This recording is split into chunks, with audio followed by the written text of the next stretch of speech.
Wassalatu wassalamu ala Rasulillah wa ala alihi washabbihi wa mawalah amma ba'du. Qalu subhanaka la ilma lana illa ma 'allamtana innaka antal alimul hakim wa ma utitu minal ilmi illa qalila.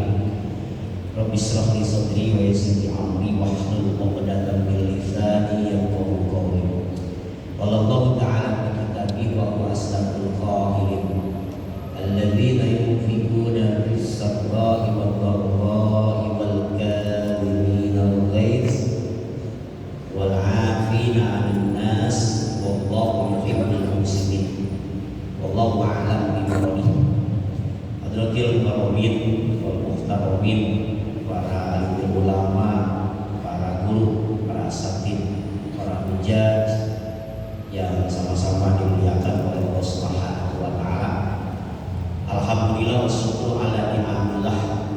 Pada siang hari ini kita sadari dan terkadang kita juga tidak menyadari bahwa kita tidak terlepas dari nikmat yang diberikan oleh Allah, terutama nikmat sehat walafiat, nikmat iman Islam, dan juga nikmat panjang umur.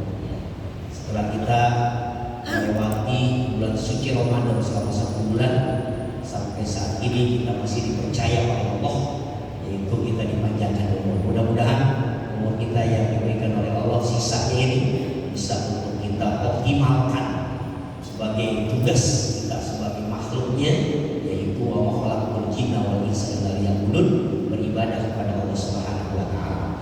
Salawat dan salam semua senantiasa dicurahkan kepada baginda tercinta, Habibana wa Nabiyyana Sayyidina wa Maulana Muhammad sallallahu alaihi wasallam. Hadirin yang sama-sama dimuliakan oleh Allah Subhanahu wa taala, Ramadan boleh meninggalkan kita, tapi nuansa Ramadan itu jangan sampai tertinggal dari kita. Sampai-sampai ada para ulama itu menginginkan begitu nikmatnya beribadah di bulan suci Ramadan, menginginkan kalau 1 tahun ini semuanya bulan Ramadan. Maka dari itu artinya nuansa Ramadan jangan sampai tertinggal dari kita, dan jangan sampai itu tidak ada walaupun Ramadannya sudah meninggalkan kita. Dan banyak sekali yang kita ambil pelajaran daripada Ramadan, karena Ramadan itu madrasah spiritual. Jadi kita sedang diklat selama 1 bulan, diklat madrasah spiritual. Setelah beres Ramadan baru kita tempur di medan nyata.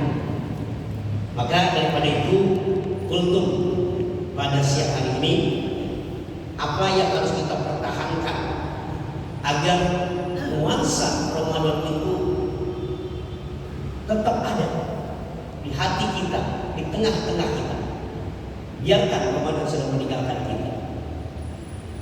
Dalam surah Al-Imran, saya mengutip surah Al-Imran ayat 134, pelajaran-pelajaran yang banyak sekali kita hasilkan dari diklat Ramadan selama 1 bulan, yaitu utamanya, yang paling utama, yang paling krusial, yaitu dididik agar kita benar di dalam hablum minallah dan kita benar di dalam hablum minas.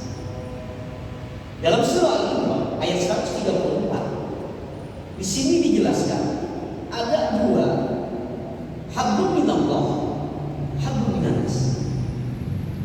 Alladzina yunfiquna fis-sarra'i wad-dharra'i wal-kadhimina al-ghaidh wal-'afina 'anil nas wallahu yuhibbul muhsinin. Dari didikan Ramadan, yang pertama, kita diajarkan menjadi orang yang dermawan, menjadi orang yang peka, menjadi orang yang tinggi tingkat kepedulian sosial. Sehingga kita dididik dalam diklat itu supaya apa? merasakan bagaimana laparnya ketika orang tidak mempunyai makanan. Bagaimana rasanya haus dahaganya ketika orang-orang tidak mampu untuk seteguk air, boro-boro segelas seteguk air tidak mampu. Merasakan itu. Itu nuansa itu, sifat dermawan kita yang tidak boleh kita tinggalkan setelah beres Ramadan. Baik isra wa dharra, baik keadaan dalam keadaan kita lapar, dalam keadaan kita sempit, tetap menjadilah sosok orang yang dermawan. Didikan diklat dari madrasah Ramadan, madrasah spiritual selama 1 bulan kita dididik itu hikmah. Yang kedua, wal kadhiminal ghaiz. Di bulan Ramadan kita dididik untuk mengendalikan hawa nafsu kita. Hawa nafsu kita, nafsu amarah. Nafsu amarah ini kita kendalikan. Karena nafsu amarah ini cenderung kepada perbuatan-perbuatan yang tidak baik. Di bulan puasa kita dididik diklat untuk mengendalikan nafsu amarah, tapi yang ada bertingkat jadi nafsu lawwamah, tingkat lagi jadi nafsu mulhimah, tingkat lagi jadi nafsu mutmainah, sampai tingkat kepada nafsu radiyah, nafsu mardiyah, nafsu kamilah. Dididik di bulan suci Ramadan. Maka beres Ramadan, wal kaziminal ghaiz, yang kita dapatkan nuansa itu, kita bisa mengendalikan nafsu kita yang membawa kepada perbuatan-perbuatan yang tidak baik. Tahan amarah, jangan mudah pemarah, jangan emosional di bulan Ramadan. Kita ingat ketika Ramadan kita mau marah, baik, ingat lagi puasa. Kita mau berbuat gak baik, ingat lagi puasa. Nuansa itu terbawa 11 bulan yang akan datang.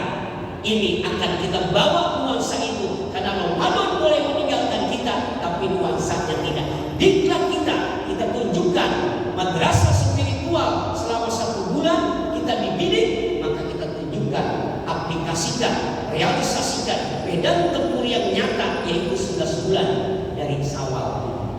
Apalagi disebut Syawal. Syawal itu adalah meningkat. Jadi dengan habis Ramadan bukannya tambah apa? Tambah kendor ibadahnya, tapi ibadahnya tambah meningkat. Itu yang kedua, wal kadhiminal ghaiz. Yang ketiga, wal 'afina 'anil nas. Maka Ramadan diakhiri dengan Idul Fitri. Siklus setiap ada Ramadan ada Idul Fitri. Apa itu Idul Fitri? Kembali kepada kesucian yang dituntut pada saat itu. Gemakan wal 'afina 'anil nas, menjadi orang yang pemaaf. Ada satu riwayat, satu kisah di zaman Rasulullah dengan para sahabat sedang duduk di masjid. Biasanya Rasulullah duduk di masjid halaqah memberikan nasihat. Sahabat 4 itu sudah kumpul. Sayyidina Abu Bakar ada, Sayyidina Umar bin Khattab juga ada, Sayyidina Utsman bin Affan, Sayyidina Ali ada, semuanya sahabat-sahabat itu. Petinggi-petinggi sahabat ada. Ketika Rasulullah sedang memberikan tausiah, nasihat saat itu dalam sebuah halaqah, Rasul berbicara, sebentar lagi akan hadir datang ke tengah-tengah kita ahli surga. Ahli surga, ahli surga Rasul. Rasul sudah mengatakan ahli surga. Ini tidak ada kedustaan lagi. Tiba-tiba Rasul sedang enak-enaknya memberikan nasihat, datanglah seseorang yang tidak disangka. Bagaimana keadaannya? Bajunya udah compang-camping, rambutnya uban, kemudian ini jenggotnya juga putih, kumis putih, basah dengan air wudhu. Menurut orang yang melihat zahir, nggak mungkin, karena penampilan stylenya seperti itu. Apa mungkin itu ahli surga? Tapi Abu Bakar sudah ada, Sayyidina Umar ada, Utsman bin Affan ada, Ali bin Abi Thalib ada, petinya besok ada. Apa iya benar dia? Belum percaya selama. Besoknya kejadian kedua sama. Sebentar lagi akan datang ke tengah-tengah kita ahli surga. Ditungguin siapa yang datang ini. Pas ditungguin lama, nungguin, ternyata yang datang orang yang kemarin datang, kakek-kakek, basah mukanya dengan air wudhu, kumisnya udah putih, jenggotnya putih, pakai compang camping. Dia lari dua kali. Sampai ketiga kalinya sama seperti itu.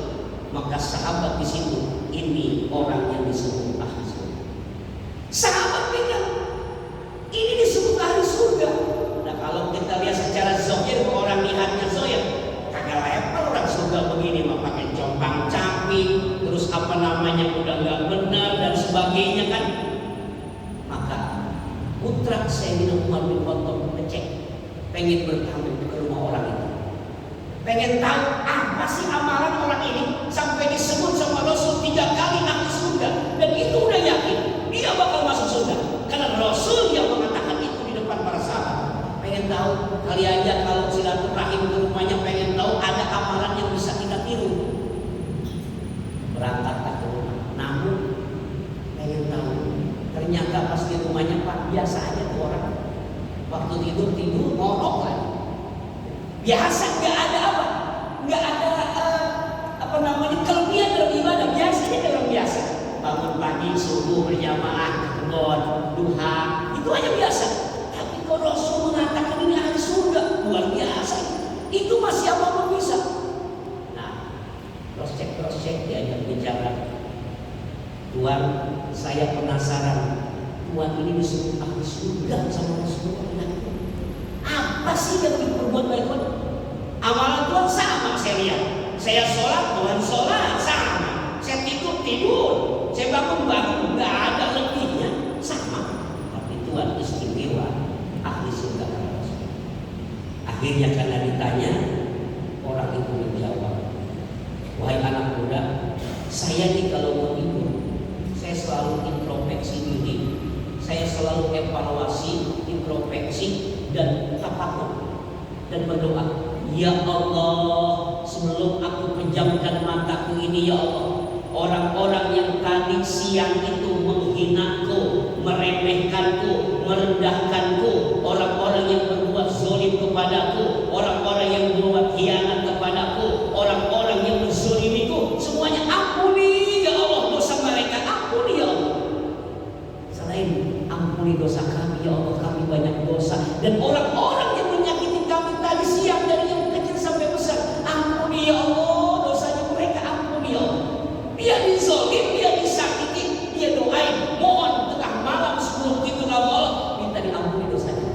Artinya hatinya bersih.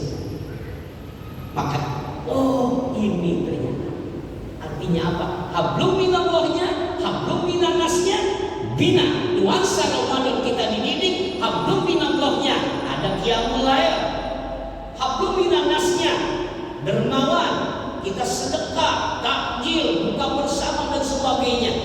Nuansa ini ternyata di sini hablum minallah, hablum minannas. Hablum minallahnya perbaiki, hablum minannas wal afina anin nas, maafkan, bahkan dia tidak minta maafin. Orang ini masya Allah, sampai Rasul ini mengatakan ahli surga. Sebesar apapun orang yang berbuat jahat, berbuat zalim, tadi siang itu sampai malam sebelum saya tidur, ya Allah jangan dipejamkan mataku dulu kalau mereka dosanya yang berbuat tidak baik kepadaku belum Engkau ampuni. Setiap kali tidur. Selain itu mendoakan diri sendiri dan orang tua. Ya Allah ampuni dosa-dosa kedua orang tua kami, ya Allah guru-guru kami, ya Allah ampuni dosa kami, ya Allah banyak salah kami, ya Allah. Dan ya Allah orang-orang yang menyakiti saya, ya Allah ampuni, jangan pejamkan mata saya kalau Engkau belum ampuni orang-orang yang menyakiti saya, ya Allah.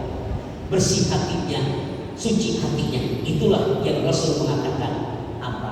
Ahli surga. Maka nuansa Ramadan wal afina anin nas, jadilah orang yang pemaaf. Yang keempat, wallahu yuhibbul muhsinin, dan Allah sangat mencintai orang-orang yang berbuat kebaikan, baik hablum minallahnya, baik hablum minannasnya. Tidak bisa dipisahkan kedua ini. Hablum minallahnya bagus, hablum minannasnya tidak bagus, jadi tidak menjadikan suatu kebaikan, masih disangsikan. Hablum minannasnya bagus, hablum minallahnya enggak bagus, juga tidak diterima oleh Allah. Dua-duanya kejar sama kita, perbaiki ibadah kita kepada Allah.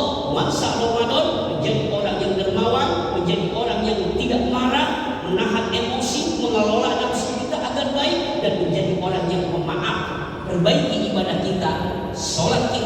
ibadah kita yang langsung kepada Allah yang kita lakukan di bulan suci Ramadan kemarin, kita teruskan ibadah-ibadah kita. Tapi tarawih enggak usah, tarawih enggak ada. Witir teruskan, berbuat baik teruskan, dan tadarus Quran teruskan untuk menjaga agar ibadah puasa di bulan Ramadan kita dinyatakan diterima oleh Allah Subhanahu wa taala. Nah, itu saja yang mungkin mudah-mudahan bermanfaat. Artinya Idul Fitri kembali kepada kesucian, wal afina alinas, adanya halal bihalal. Sudah kita saling memaafkan. Orang yang kita maafkan gak maafin kita, terserah kita, seperti sudah memaafkan, nggak perlu diminta. Seperti cerita riwayat sahabat dan ahli surga, karena hatinya lapang dan sampai memintakan ampun kepada orang yang pernah berbuat zalim kepada. Itu saja, semoga bermanfaat. Wassalamualaikum warahmatullahi wabarakatuh.